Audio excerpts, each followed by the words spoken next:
Araka ny nambarateny ampiandohan'ny fampahalalam-baovao dia nisy tamin'ireo voasambotra tao anatin'ny raharaha fandrombana ny trano fonenina Andriamatola Enrique Jean no nafahan'ny mpitandro ny filaminana saika tsy ampitaona avokoa izy ireo, ny ampahany kosa dia niatrika ny fakanam-bavany teny amin'ny lapan'ny fitsarana nosy tamin'ity andro androany ity.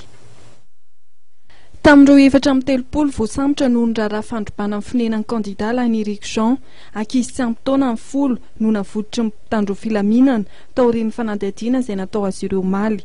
Ny 420 ambiny kosa izay vehivavy ny iray no nalaina am-bava ny teny fampanoavana eo anivon'ny tribonaly anio sy ny atoandro teo. Anisany tonga teny amin'ny tribonaly anio androany ny filohan'ny Afary Rafanomezatsoa Jean Nirina.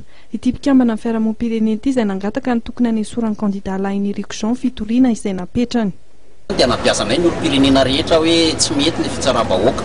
Ny faharoa manaraka izay koa dia mitodika any amin'ny manam-pahefana zahay fa tsy mety mihitsy ity resaka fampiarana bibiny amin'ny mpiarabelona ity fa io koa mahatonga ny adesiram-bahoaka. Ary manaraka an'izay zay dia mametraka point ihany koa hoe tsy resaka politika velively satria na nidinkodina nanomboka maraina mandra-parivony andro zahay.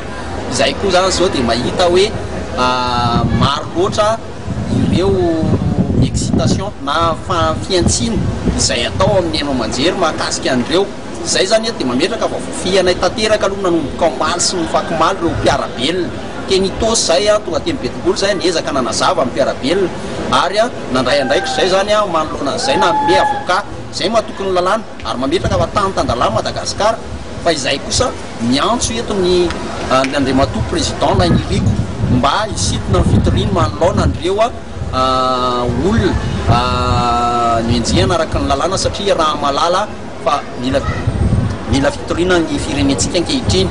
Araka ny vaovao voaray dia nisy ny fampiresahana mivantana teo amin'ny tarika ny Afary sy ny kandida Lainy Enrique Jean folakandro teo. Mikasika ny ramasy Arson Lanto 13 taona izay namony ainy taorian'ny zavantranga teny ambany ala Itosy dia ny alarobia ho avy izao no hanatanterahana ny fandevenana azy.